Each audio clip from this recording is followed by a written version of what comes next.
Hey guys, thanks for stopping back to Pete's Garage. Well, I have my brand new Tremec TKO 600 transmission that I'm ready to bolt up to my engine, but there's a few things we have to do first. We're going to bolt up my billet flywheel, and we'll check that for runout, make sure it's square on the crank. We'll install our clutch and the disc pack, make sure that's centered and concentric to the pilot bearing in the crank. I have a hydraulic throwout bearing here that we'll be installing instead of mechanical. Then we're going to put the bell housing on. We'll put the bell housing on, check it for square to the block, and then make sure the bell housing is concentric to the crankshaft as well. Then finally we'll bolt the transmission to the bell housing. Let's get started. Now before I put the backing plate on the engine, I like to put it on the bell housing here. And even though they come together, I like to put it together and then put the starter in just to make sure that when the starter is seated in the hole, that I can start the bolts. That way I'm sure the hole in the backing plate is not off, and I can get those started so I know my starter is in the right position. Now I can put the backing plate on the block. And before you put the plate on, you want to make sure that this surface is completely clean all the way around the transmission or around the block to make sure that this plate sits flat. If you have paint or something on there, you want to take it out because the plate will sit at an angle and it will make the transmission go on crooked. So you just take this plate, it should fit right on. Fits right on the dowels, nice and flat. And everything looks fine. Now we can get the flywheel. Before I put on the flywheel, I'll drive in 3 dowel pins for the clutch, and I'll put these in just below. Tap them in just below the surface. So the shoulder is just below the surface.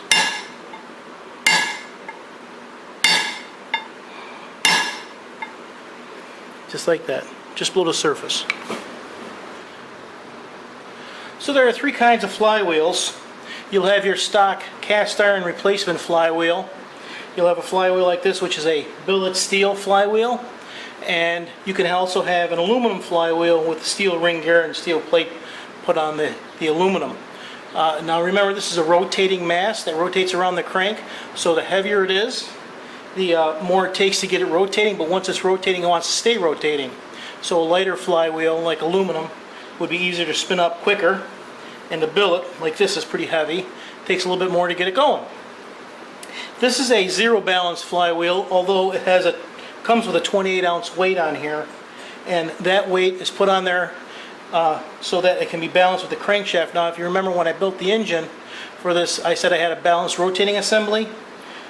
This flywheel was put on the crankshaft with the clutch, and it was all balanced together. So I know my flywheel and my crank and my clutch housing, the whole clutch pack is balanced with the crankshaft. So the whole thing works out, and that makes it easier to, well, first of all, it's not going to have as much vibration, so it's not going to have as much horsepower. So it's easier to get it to install, and it's easier to get your engine running right because you won't have that vibration. So balancing the whole assembly. So I'm going to put this on. And I already have my clutch pins in there. And you want to make sure that you have this surface clean. This surface has to be clean. And the surface of the crank has to be really clean. Because you don't want to have anything on here. We got to put this on, and we have to make sure that it goes on nice and smooth. Okay, so it fits. And this is only going to go one way, so you got to line up the bolt pattern and put the bolts in. So you torque your bolts down using a crisscross pattern to manufacturer's recommended torque. And yes, I noticed, if you notice, there's a ring on here, and I had this bolted up, and I had when I was turning the engine over, there was a bolt here. I accidentally scratched this disc. I can't feel it. It's kind of small, but if I put my clutch disc up here, like right there, and I measure this ring, this little bit of a mark here falls just inside the clutch disc, so I'm not going to be too worried about that. So now that I have the flywheel mounted and I have it torqued down, we can check the runout. Alright, I have my magnetic base set up on the block on the plate here, and I have my dial indicator set up on the flywheel, and I have it zeroed out. So now what I'm going to do is I'm going to turn the engine over 90 degrees at a time, and I'm going to see what the runout is every 90 degrees.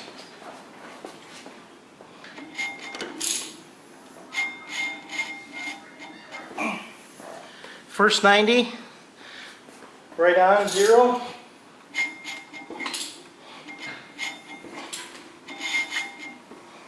Another 90. Still right on.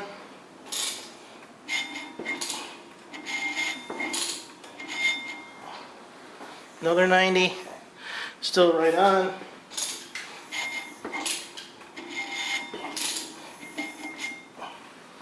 Another 90. Still right on. Absolutely perfect. Okay, now, before I put the clutch on, do yourself a favor, mark your holes where the clutch is going to bolt, and check all the holes with the bolts you're using by hand. I'm using all ARP fasteners, ARP for the clutch bolts, ARP for the flywheel bolts, and turn these in all the way by hand to make sure that they bottom out and there's nothing wrong with the holes. So when you torque your clutch in, and you put the clutch on and you torque down your fasteners, that you're not getting a false reading like from a damaged thread or something like that. So I'm going to go and do that all the way around with the bolts that are actually going to go in those holes. Now before putting the clutch on the flywheel, we have to put our bell housing on to make sure the bell housing is square to the block. When it's bolted up, the face of the bell housing should be square this way and this way, okay? It should be square. And the center of this hole has to be concentric to the center of the crankshaft. Now, if you're just replacing your bell housing or just changing a clutch, you don't have to go through this process. But if you are using a new bell housing, an aftermarket bell housing, or building a new engine, you have to do this step. It's critical because the shaft from the transmission is sitting here, and if you have it off-centered and it's cocked, you'll ruin the transmission, you ruin the pilot bearing, and you'll be changing it pretty quick. So, now, when these are machined, they machine these to a very precise measurement, meaning that they check it to make sure it's square from the factory. However, if you think about it, after they're done, they powder coat this thing, and this powder coating that's on here, on this surface and on the back surface, if it's heavy on one side compared to the other side, it can take this bell housing and make it off in one direction or another. So, usually, you remove the powder coating off the mating surfaces of the engine and the transmission just to make sure it's straight. But before I do that, to save myself some time, I want to measure the thickness. And if the thickness is even all the way around here, I don't have to remove it. And what I do, I have a special tool here that I use to do that. This is a thickness gauge. It's basically a magnet that sits on the surface, and it measures the thickness of the material in mils. And it works simply like this. I'm just going to check 4 spots to make sure they're the same. And when you put this on this magnet, it holds down to the material, and what you do is you move this dial back, and you'll see it pop up. When I go like this, it popped up, and it's right at 3.8 mils there. I'll check it here.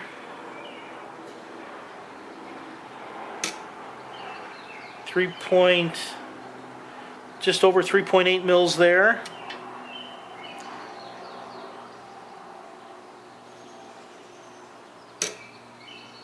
.5 mils right here, right here. This is 3.8 mils. So 0.2 mils is 2/10 of 1/1000 of an inch on the front face.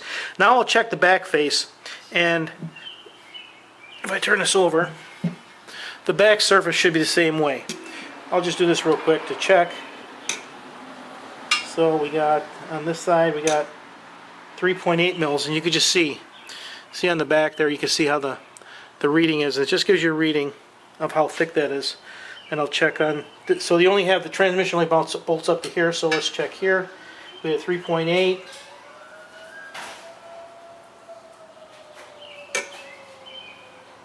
.0, 3.0, and 3.3. So it's pretty close. Now I can put this on my on the engine and bolt it up.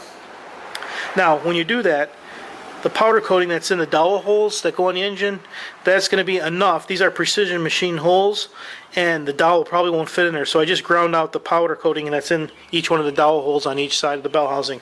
So let me bolt that up, and we'll see how close we are to the center. We'll dial indicate that in. So the first reading I want to take is my squareness to the block. Now I'm going to do that. I'm going to take that measurement from the flywheel. If you recall, the flywheel was like perfectly flat. There was zero run out to the crank to the block. So I know that that's flat. So I'll go off the flywheel.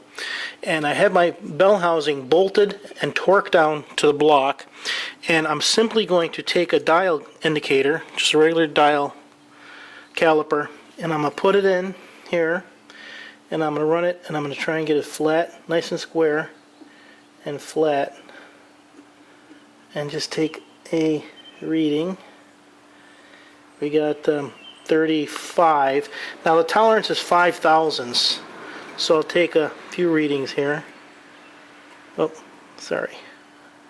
Well, let me zero out the gauge first. That's always good to, yeah. So I'll zero out the gauge. And now I can start. So let's go in here. And I'll take my first reading off of the flywheel. And I'm going to zero that out. So I have it on 0, so it makes it easier to... Okay, so the first one we will read at 0.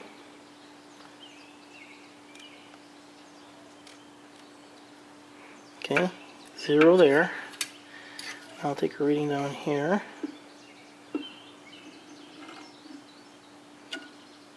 And it takes a little bit of patience and skill to keep going there straight. This one's at 2 thousandths. And there's going to be a little bit of error because of the way I'm measuring it here, but I'm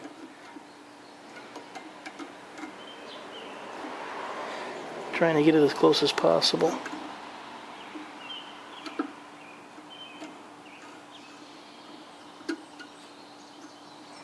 And that one's at 2 thousandths. I'll take one more right here.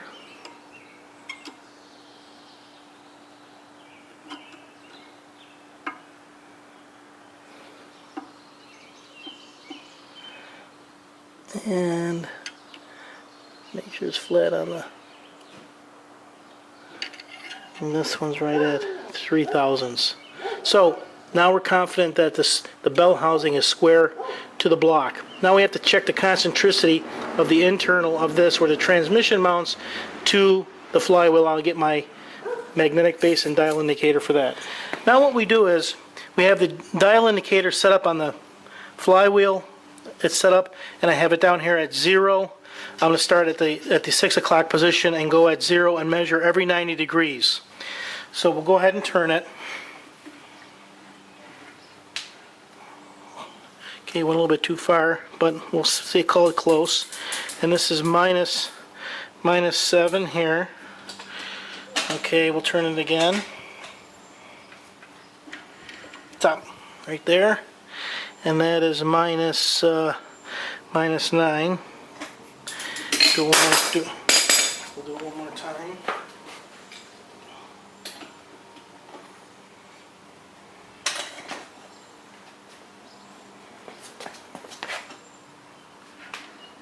A little bit right there, a little bit more, right there, and that's right at 0. Okay, so we have our numbers. So now the question is, what do we do with the numbers? Now the tolerance for being off-center or out of concentricity is 5 thousandths. And since we have 9 here, from 0 to 9, our TIR, or total indicated runout, from 0 to 9 is 9 thousandths. And we take half of that because it's half per side, so half of 9 is 4.5. That just makes it. I went around twice just to check, and this bottom was off 6 to 7 thousandths. Half of that is 3.5 to 3. So it's within tolerance concentricity all the way around. So it's flat, it's within tolerance, and it's within tolerance on the concentricity. Now we can put the clutch in. Now since the flywheel and the clutch and the entire rotating assembly was balanced, you can see on the flywheel you have some number 1s here. That number 1 with this pin, that must be aligned with the pressure plate from the clutch, and you can see the number 1s right here. So those number 1s have to be lined up with the number 1s on the flywheel. Putting in your friction disc here, 99% of the time your friction disc is going to go in with the spring and the retainer facing the transmission, facing the back, with the flat part or the smooth part facing the flywheel. The clutch comes with an alignment tool, and if you ever use these, it's pretty simple. This just goes and lines up with the thrust bearing like that, and now I can, as I hold this, I can put my, that's kind of a difficult procedure if you're doing it by yourself, but what I'll do is I'm going to take this out, I'm going to put it in my clutch like this, my alignment tool, putting that in the center, and I'm going to get my number 1 pin at the top here, like that.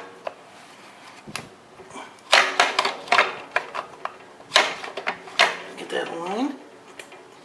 Now I'm going to start to line up all the other pins and make sure that this friction disc is in the middle, like that.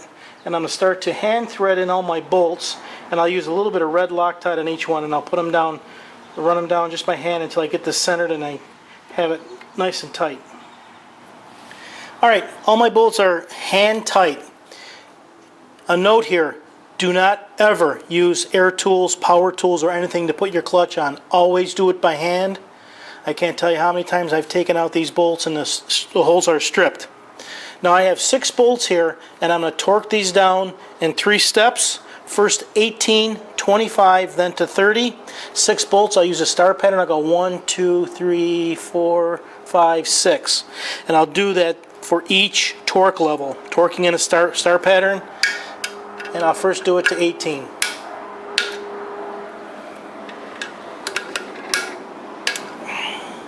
And the last 2.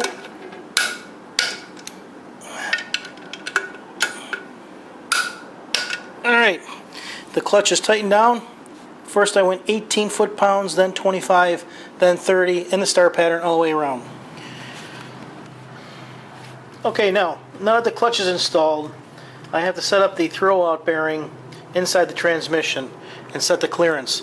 Now this is a normal throwout bearing, regular mechanical, and this basically is just a bearing that sits against the clutch spring, and then you'd have the fork in there, and then with a cable, when you step on the pedal, the cable will push in the clutch, and that's what disengages the clutch. So you have a mechanical throwout bearing, looks like this. I'm going to be using the hydraulic throwout bearing. This is a Tilton 6000 series throwout bearing, and what you have to do when you put this in, and this sits in here, just like this, these lines go to a hydraulic pedal, and when you step on your hydraulic clutch pedal, it pushes in this bearing, and it's a much smoother operation of your clutch. You don't have to worry about clutch cable stretching, the quadrant on the clutch cracking, so there's not much to break in as a mechanical. But this has to be set up properly, and the thing to notice is that this bearing has got this inner sleeve in here that screws in and screws out to set the depth in the transmission. But before we set that, we have to figure out where it needs to be set.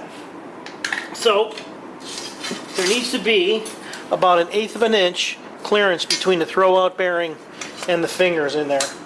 So what I'm going to do is I'm going to take a straight edge here. I'm going to put this against my clutch just like that, and I want to measure from the block here to the edge of where the clutch is, and I've done that already to make this faster, and it's 3 1/8 of an inch, 3.125 from here to the face of the clutch.